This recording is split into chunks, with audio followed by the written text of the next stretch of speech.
You are now listening to the Real Table Podcast with Michael Carter. Welcome back to another episode of the Real Table Podcast with your host, Michael Carter. And it's been over a week now, right? I think it's been about a week. Yeah, I think it's been about a week, or a little over a week, actually, since the last episode of the Real Table Podcast.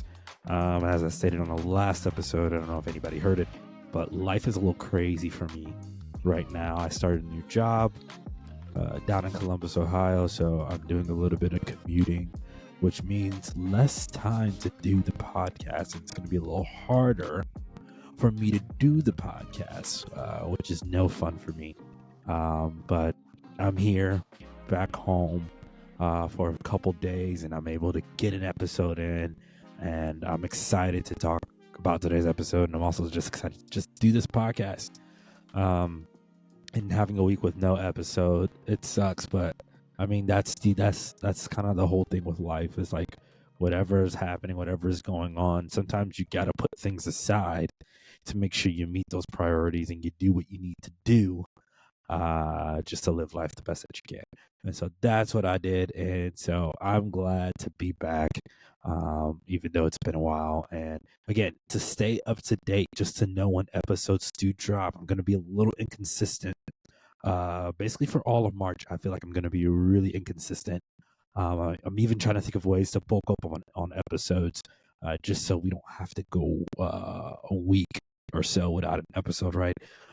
So just to stay tuned and stay connected, don't forget, follow on Instagram, follow me on Twitter, TikTok, like follow me on those pages, and you'll know when I'm dropping an episode, right? I'll always post before the episode drops, so you'll know when the episode comes, when you can tune in and watch and just enjoy from wherever you're listening. And again, I appreciate all the love and support. I appreciate it. So let's get into it. So the Oscars premiered over a week ago now. So the Oscars premiered a week ago from Sunday, and I didn't watch it. And if you didn't hear last week's episode, or not last week's episode, but the previous episode, I just have an issue with the Oscars right now and the Academy. Some of the stuff that's just being awarded, a lot of that doesn't interest me. And it's usually not the case. I usually find quite a few films that I'm like, I really want to see this, or I'm really intrigued by it. But this year, everything that I cared about it, I think, went out the window really quick. Especially when I saw the things that were getting nominated and things that weren't being awarded and things that weren't being cared for. And I felt that way after I watched Sing Sing, which you can go back and watch the Sing Sing episode, and how I thought the film was fantastic. And it's the film that makes sense for the Academy. It makes sense for the Academy altogether. And somehow a film like that just did not get any love and get any looks. So, Oscar 2025, just very disappointed overall with what I saw as far as the slate goes. Now, I didn't watch the show because, again, I'm like, as a film guy, I want to be consistent, and I want to be a guy that just watches what I can and the most that I can, but I'm also going to leave space to be like, I don't have to watch everything, and there are things that I'm not a fan of that I might not watch, then I shouldn't watch it. I don't have to watch it, right? And so that's what my mindset when it came to the Oscars this year. I was like, I don't care. I really don't care about it. And I heard the actual show this year was good. Conan O'Brien hosted, and I heard he did a pretty good job, which is good. It's good to hear that. It's good to see that. But I think it's so unfortunate. I saw a tweet where somebody was like, it sucks that we had one of the best Oscars in years, but the films, like the films that are being awarded, they were all mediocre at best, right? And I won't say all of them, because again, I've heard some specific movies that were really, really good and that didn't get the love that they deserved. And obviously, I can only speak so much into that when I haven't seen all of the slated films. But I just think it is very interesting, where I don't think I've ever seen. It's been a while since I've seen award season be this divided and this decisive, where people are like I feel like collectively people are aware this year wasn't that great. It just wasn't. It just wasn't, right? It just wasn't, right? And I'm going to get into the best picture winner. And again, I watched a little bit of that movie today. I didn't finish the movie. Guys, I never decide to pause a movie and not go back to it. I watched about an hour and 10 of the movie, and I didn't finish it. That's not me. I finished movies, right? This one I did not finish, and there's an issue and we have a problem here. The fact that we are awarding things like this, and in my mind, again, this is all subjective, right? At the end of the day, it is. That's just what this is. But it's embarrassing. In my opinion, I think that it's kind of embarrassing, an indictment on the Academy, and it's why the Academy is where it is and why the Oscars are where it is. We'll get into that later when I kind of talk a little bit about the movie. I'm not going to spend all day on the movie because I don't want to give that movie any more spotlight than it has. But it's an embarrassment, not to say the less.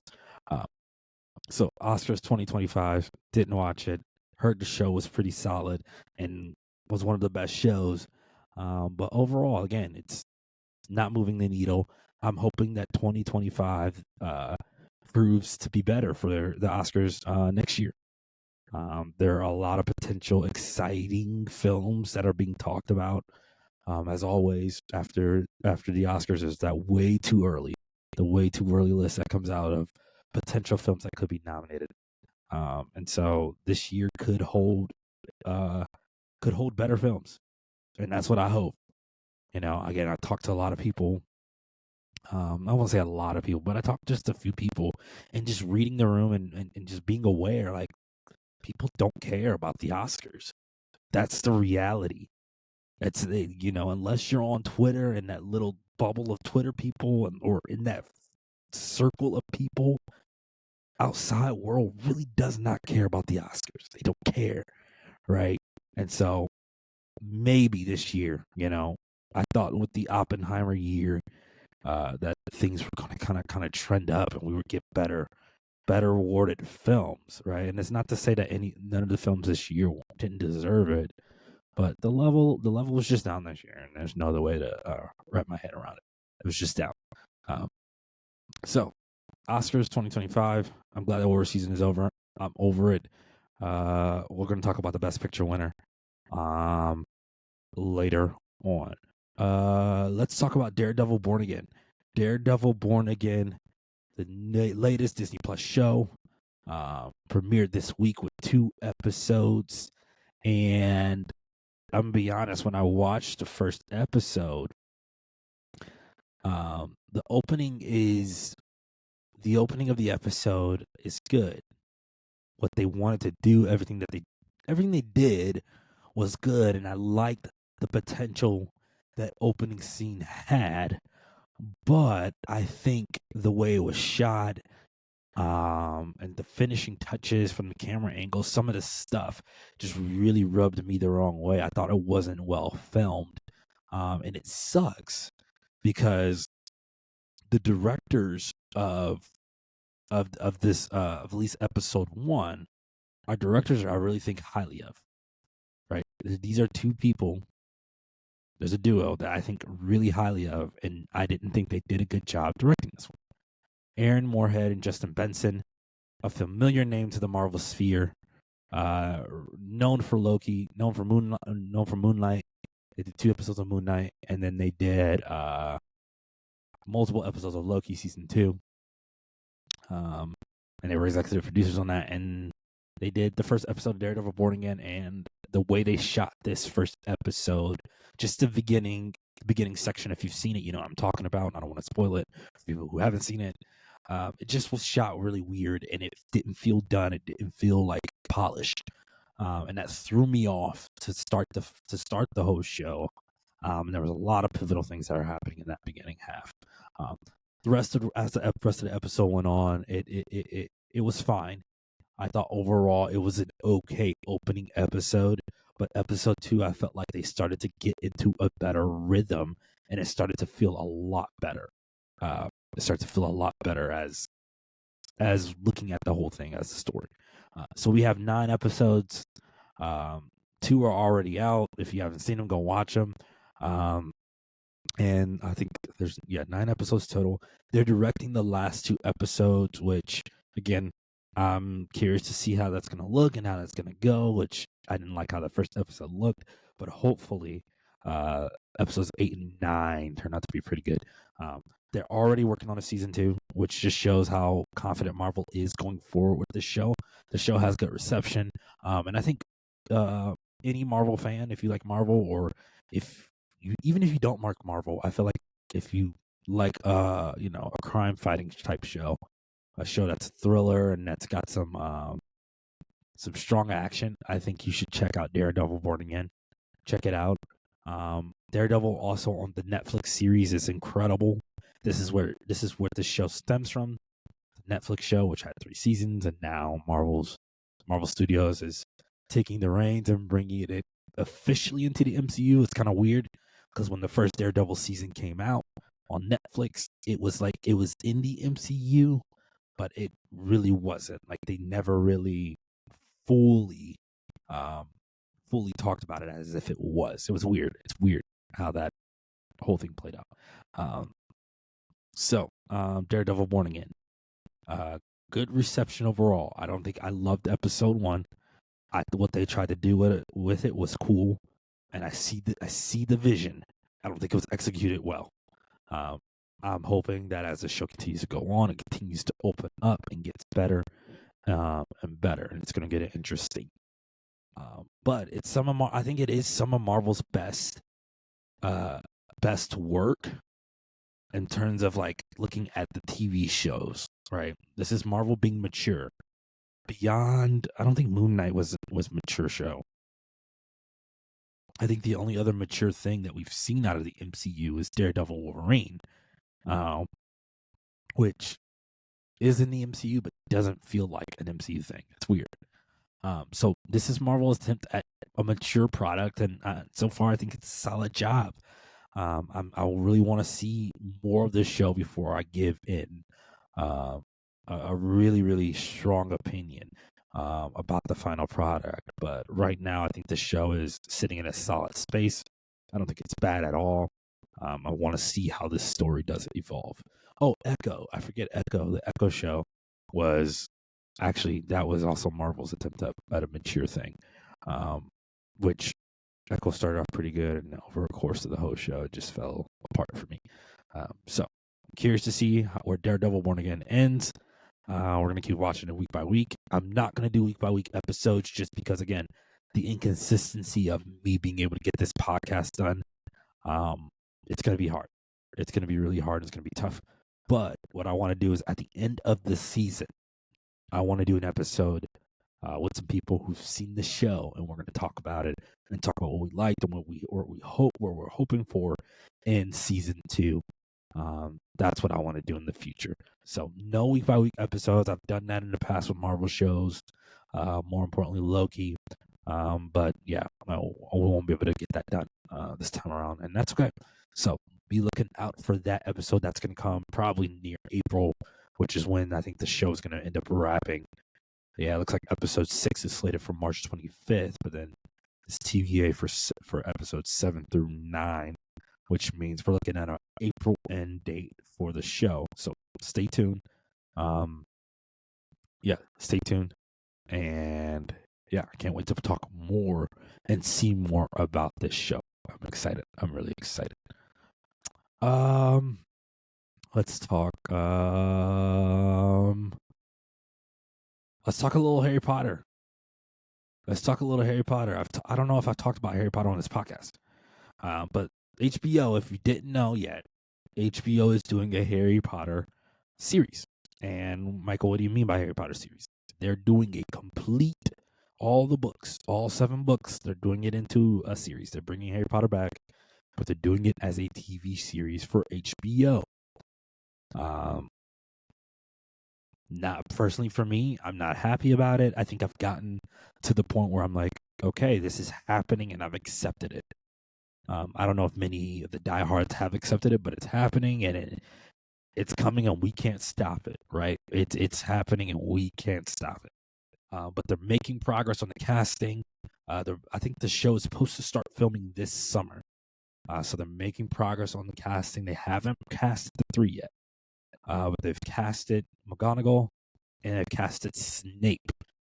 Janet McTeer, who I'm not familiar with, is in negotiations to play McGonagall, and Papa Essiedu is near deal to play Snape. Now, Essiedu was he was in conversations before. It was announced that he was already in conversations, probably I think last year, and it'll be interesting to see how people receive this because he is a black man. And if I'm not mistaken, I think Snape is identified differently in the book. So it's going to be really interesting to see how people respond. As you know, how people are nowadays with this type of stuff. But those two are on the cusp of being in the show. And then we already have John Lithgow, who's already reported to play Albus Dumbledore. So this is going to get interesting. I think I don't think I have too strong opinions. I think I need to see a first look. I don't think it's gonna make any difference for me who the 3 are. I don't think it's gonna make any difference for me who they cast as the 3. I think what's gonna move the needle, and I'm just gonna speak for myself, I'm not gonna say for anybody, but what's gonna move the needle for me when it comes to this show is that it is good. What moves the needle for me in this Harry Potter HBO series is that it is good. The story is good. The filmmaking is good, right? That's what's going to move the needle. And this is designed to run over a decade, right?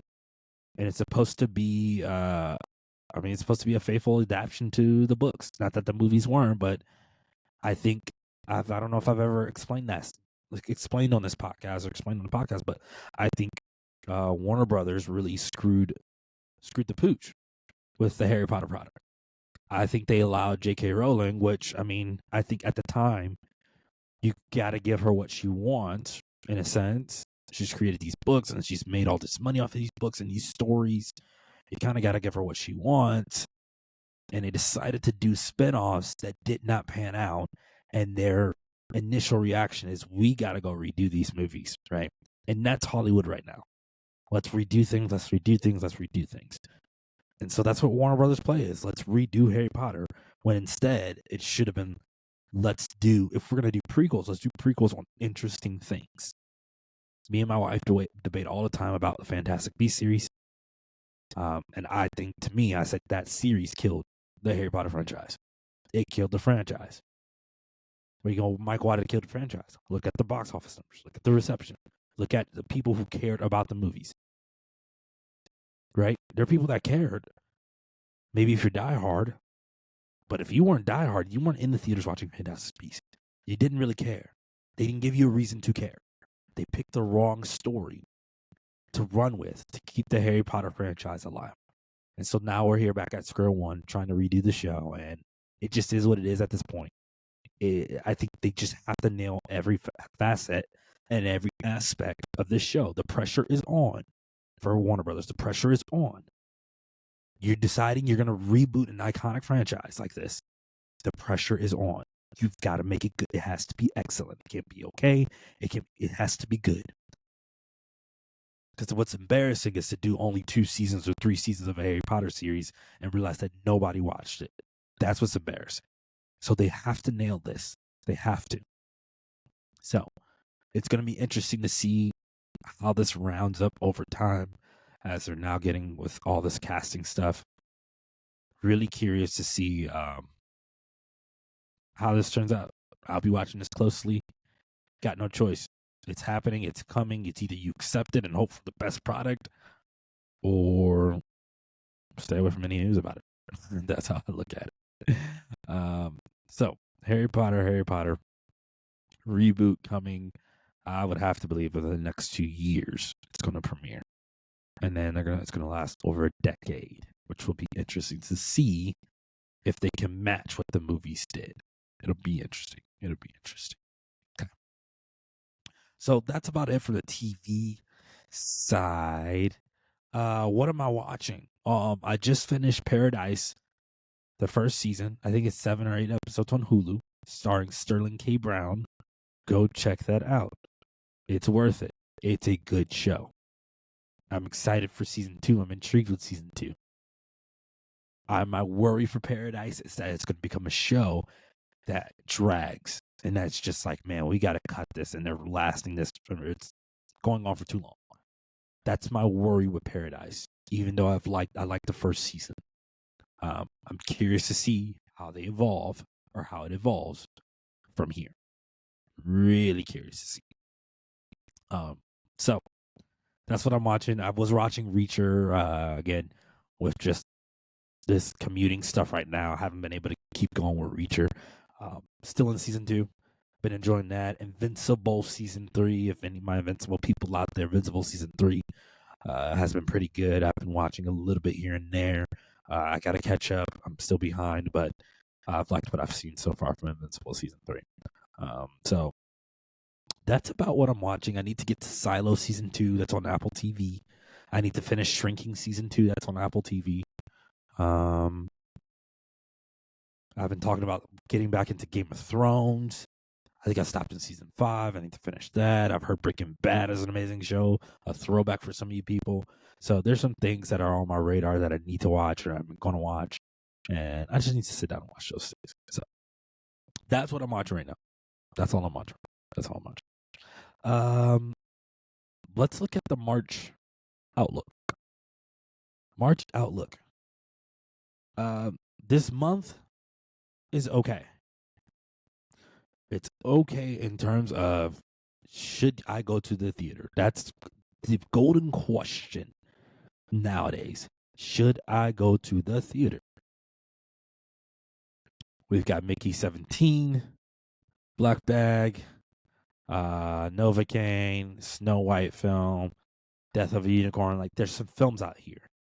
But the question is it worth it to go to the theater? Which will be interesting. I'm looking here at boxoffice.com, boxofficepro.com, excuse me. And there's a list of a few big quote unquote movies that are coming out this month. Mickey 17 is out right now. When you're listening to this, it's probably going to be out right now.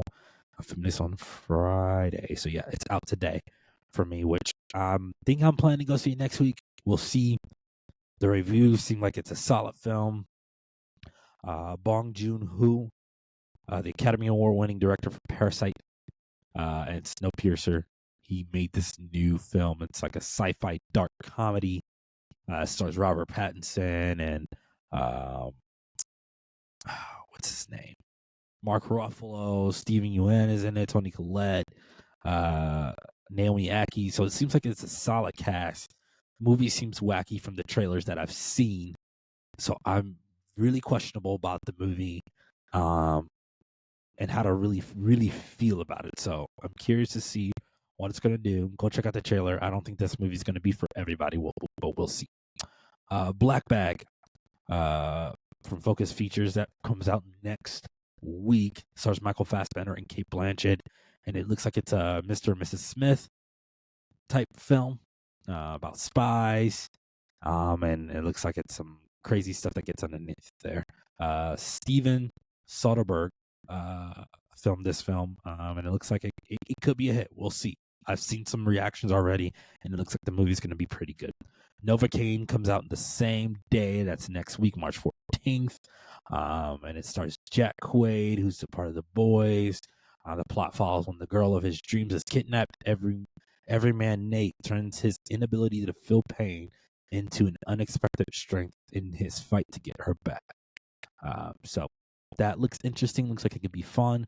I think Novocaine's going to flop.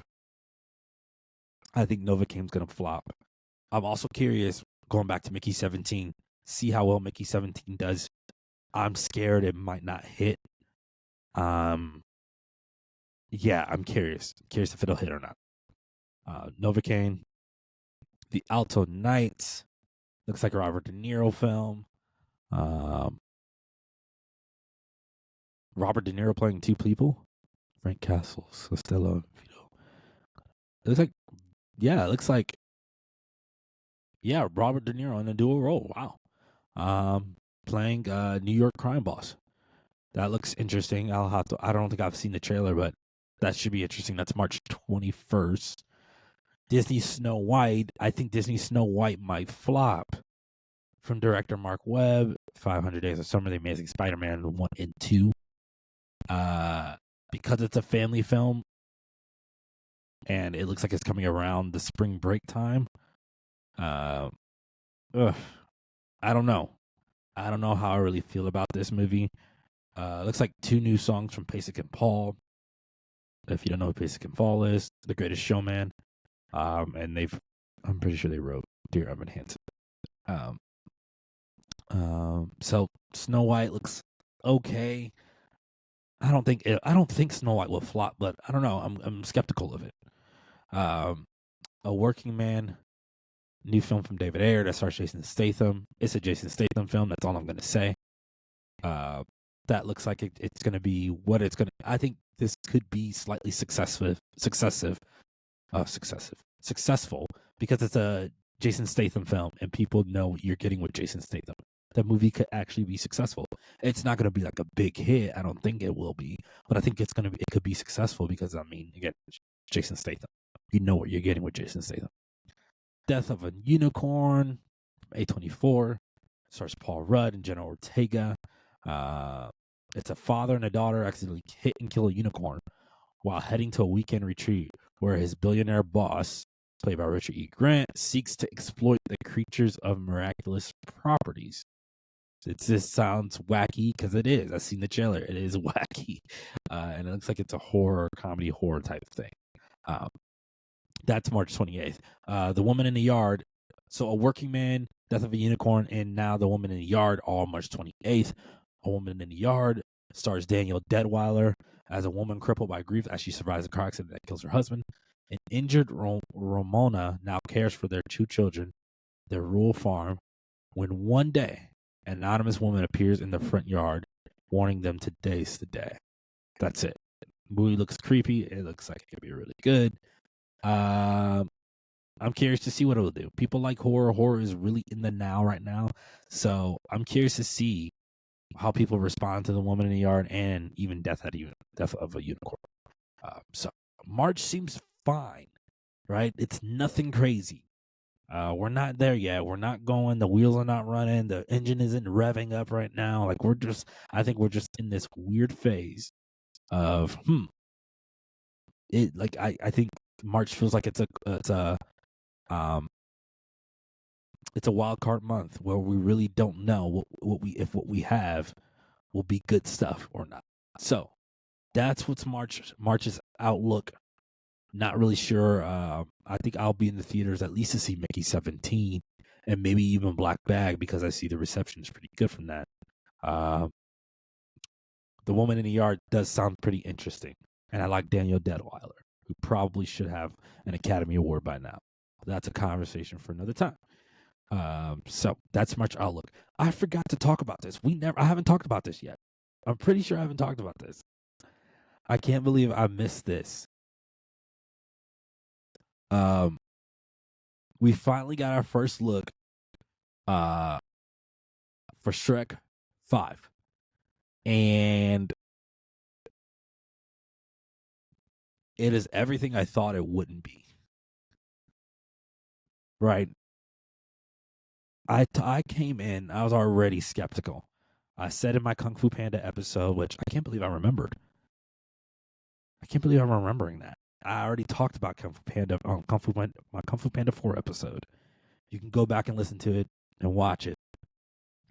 I talked about how I was skeptical of this film because I feel like DreamWorks has had some hits, with the bad guys and even Puss in Boots, and then they've had some films that weren't hits. And it made me question if they're going to, I won't say ruin the Shrek franchise, but are they going to run it into the gutter, right? Shrek Forever After, I think arguably between that and the third are the worst movies of the franchise. So will this film end up falling in that bucket? right? And so instantly from this Shrek teaser, what we see are completely new models of the characters.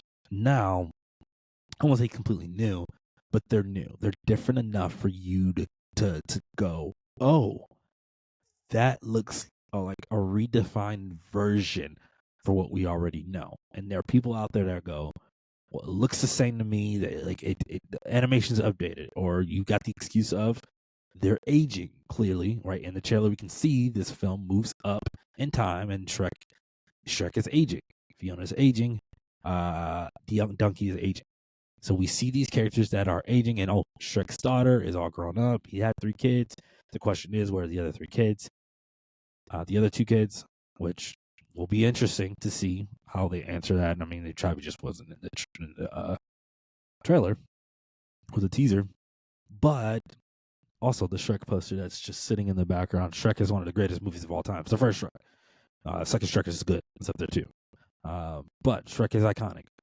Either way, we see these new character models, but you can clearly tell, like if I were to take Shrek Forever After, which is the latest version of those models, you can take those models and take that image and those character riggings, and you compare it to the character riggings that we see in the teaser. It's completely different, folks. Like we're not going to debate this. No, it's different. They updated the looks. I don't hate it, but I also don't love it. Right? It's not like they completely scrapped Shrek's look and they gave him something different.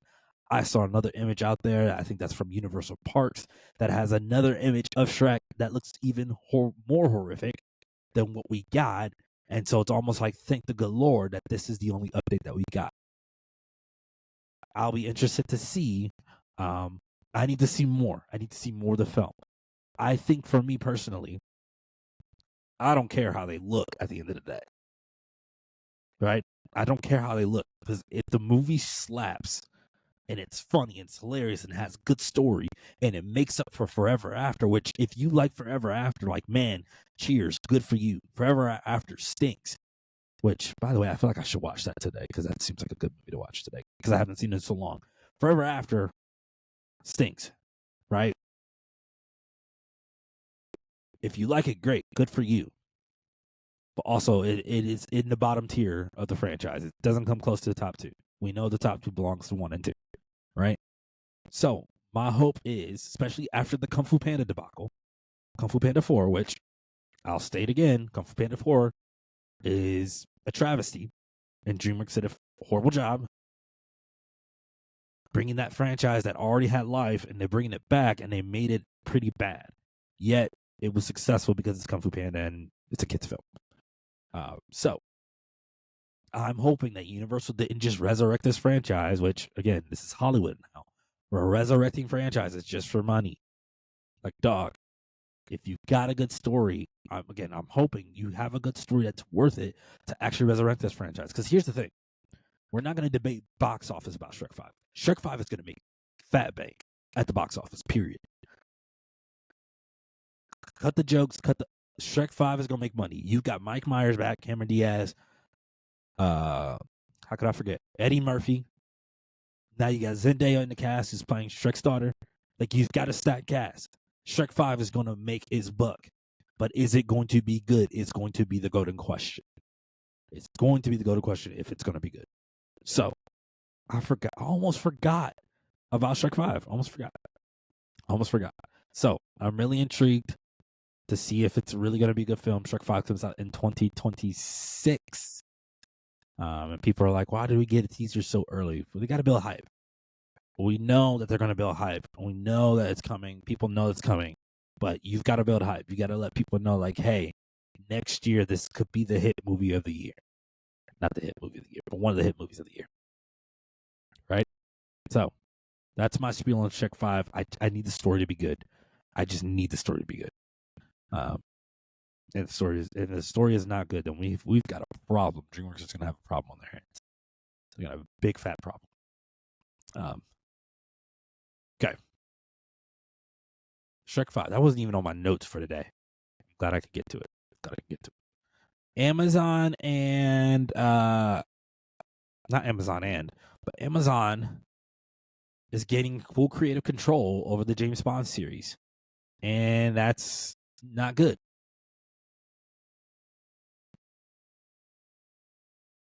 Barbara Broccoli, one of the key producers in making.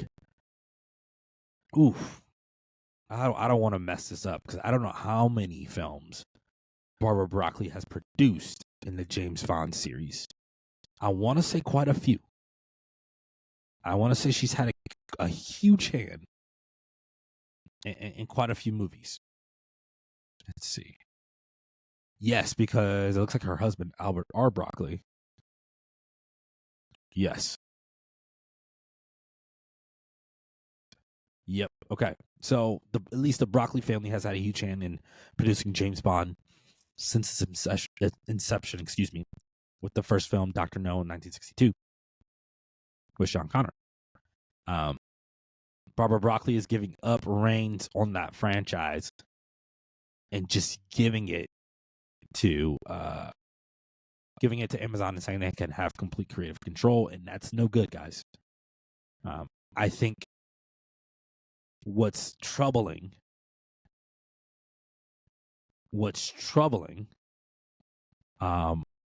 is that we're just in a time where I think a lot of producers and studio heads think they know everything. Warner Brothers can be a good example. Zaslav, where he's cut so much in that department, and the way he's made a mess, in my opinion, of what Warner Brothers is, which is why you got Christopher Nolan over at Universal. I think studios right now are just in a weird spot, and they're not giving creative control. They're not allowing people or creatives to be creative, and they think they know everything when it comes to these things. So this is bad news for James Bond, because what we don't want from James Bond, in my opinion, what I don't want from James Bond, I don't care enough to have spinoffs about James Bond. James Bond is one of those films that you find that actor and you do it. You do multiple films with it, and then you let him sleep for a little bit, and then you bring back the character in a new form, in a new way. That's what this should be, and that's not. I don't think this is what it's going to be. Getting random spinoffs, getting ways for Amazon to get more money to make off of James Bond, which is not what we want. Right? That's the trouble right now. So I think I'm highly disappointed. I don't like that Broccoli gave up. Barbara Broccoli gave up everything, creative control, and just giving it to Amazon, which is unfortunate. And again, maybe she's just like, I'm just tired and I don't want to have to deal with the nature of working with rich, arrogant, dumb higher ups, basically.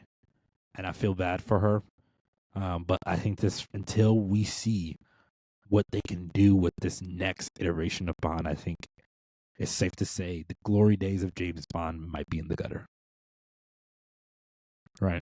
We've gotten some solid films out of the Daniel Craig era, and it looks like this character, or the longevity, or at least the uniqueness and the consistency of all of what we've experienced with James Bond is going to go down the drain. So that's unfortunate. And I think that's just where we are right now. It's unfortunate. Okay. We're going to wrap up here. I wanted to talk just very briefly. I didn't finish Anora. I saw it. It's the best picture winner of 2025, of the 2025 Oscars, the 97th Academy Awards. And yeah, man, I couldn't finish the movie because I felt like the movie was saying nothing. Sometimes you have a bunch of movies, and people might actually think about that about superhero movies, because superhero movies don't always say anything. They don't always say anything remarkable or say anything deep, and some films don't have to do that. I think my problem with Anora is that it didn't feel like there was any substance to the story. And maybe this means that I need to sit back and go and watch it and really take it in, or not watch it, but finish it, But dog, I want to watch a movie about a character who's basically a stripper. Not basically a stripper. She is a stripper. Quote unquote, fall in love with a rich Russian dude, and watch them have sex for most of the movie. Where's the plot? Granted, there's an hour left, and maybe that's on me for not finishing the movie. But I don't play movies and just I'm done with this. This sucks. I never do that. I like to see a movie through. But man, this movie just got to the point where I was just like, what is this movie? What are we saying with this movie? Right? Like, again, this is the problem. This is your best picture. This is the movie that you're saying has the most substance. Whether it says something or not, it has the most substance out of all the movies that have been nominated. You're saying this is the best. That's the issue with the Academy, dog. It's the issue. And I've seen people on Twitter, and I was like, this movie can't. I've seen mediocre tweets about the movie. I've seen a lot of mediocre tweets. I feel like there's always that circle of people that love a movie, and they'll push it and they'll push it. And then when people actually get to see it, you hear the overwhelming reaction of people going, oh, this is actually not that good. You guys were hyping this up for no reason. Actually watching Sing Sing, actually watching Dune Part 2, after watching Wicked, dog, I think Anora is not that good. I think Anora falls flat on what's the best picture. A good movie. 5 years from now, again, 5 years from now, this is real. This is real. 5 years from now, we say this all the time. How are we going to look back on this film? 5 years from now. And I think it's funny, too, how some always rag on Coda. Coda's not the best picture. Coda wasn't the best picture. Coda wasn't. I hear people that don't watch the Oscars, that don't watch film, that really aren't invested in film talk about Coda. Talk about how good Coda was. Talk about how much they were moved by it and they enjoyed it. I think Anora is not going to have longevity, period. I don't think it's going to have longevity. I don't think it's going to really resonate with people. I think people are going to watch the movie, and some people are going to see what the movie's about, and they're going to skip it, which exactly is my point. You don't always have to cater to the masses. It doesn't always have to be what the masses want and what the masses love. It doesn't always have to be that. But you're telling me this is the best picture. This is who you think, out of all the movies that you have laid out, has done a great, incredible job when it comes to filmmaking. It's embarrassing. Say what you want about Coda. Say what you want. How it looks like a Lifetime movie, a Hallmark movie. Say what you want. I think Anora is a waste of time. It was a waste of my hour. It was a waste of my day because I'm watching a movie that I felt like added no value. Sing Sing runs circles around Anora. Wicked runs circles around Anora.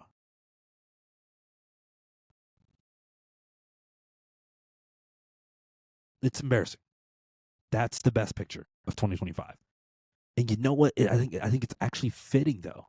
It's fitting that this movie won because it puts a stamp on how tragic, how unfortunate, and how boring this year was for film.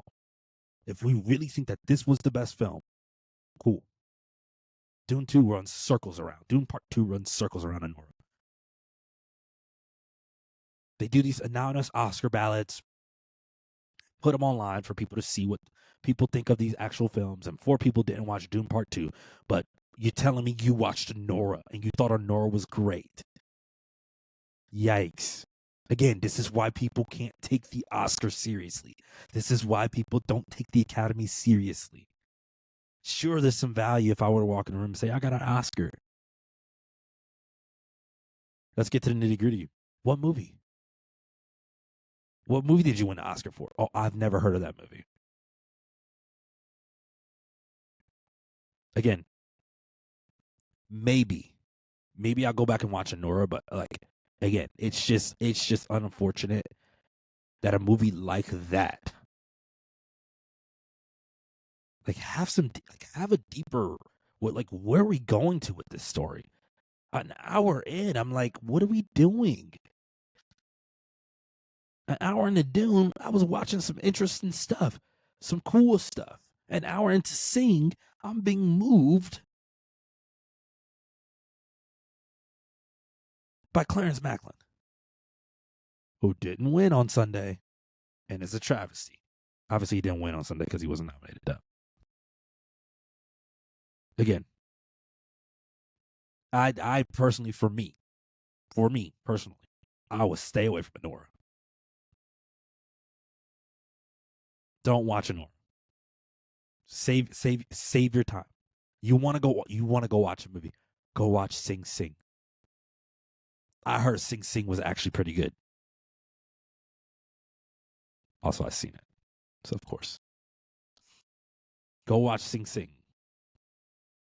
Right? I still want to see Nickel Boys. I've heard exceptional things about Nickel Boys.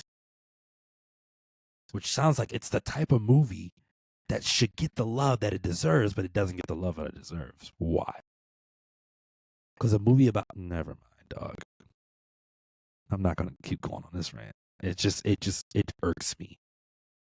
A film like this, that it just a film that feels empty. It's an empty film to me. It's an empty film. I didn't even finish it, and the first hour is empty. If your film is empty within that hour, no offense to Sean Baker, but if your film is empty within that hour, dog, pack it up.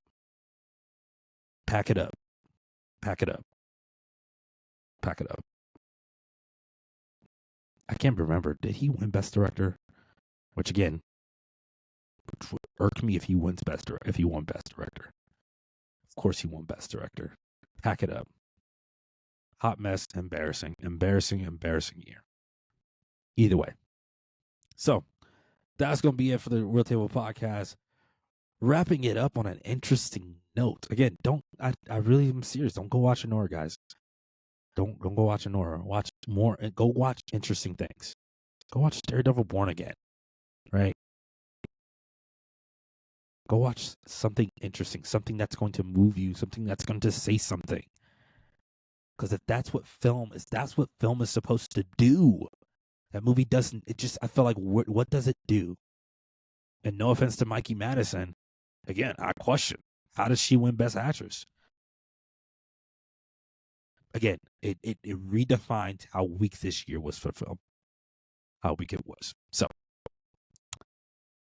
another episode of the Real Table Podcast in the books. Thank you. Thank you for listening.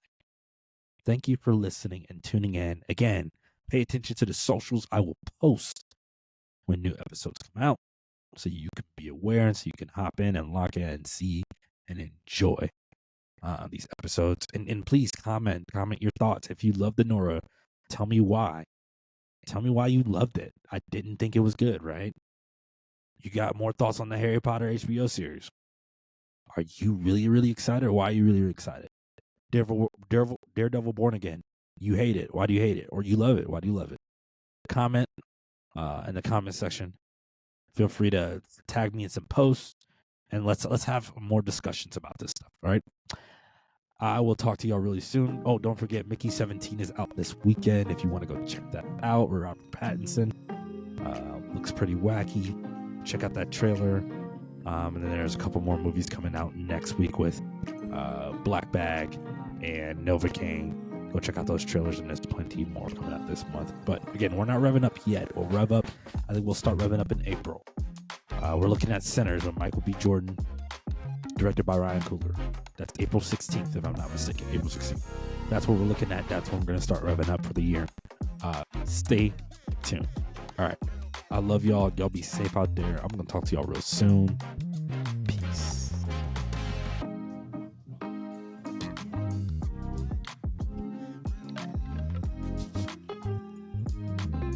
Once again, thank y'all so much for joining me today on the Real Table Podcast. Don't forget to like, subscribe, and even comment. I want to hear your thoughts and I want to hear your opinions. And don't forget to follow me on Instagram at The Real Table Pod and on Twitter at The Real Table. And don't forget to also check me out on therealtable.com for news, articles, and reviews. I will see y'all soon. Peace.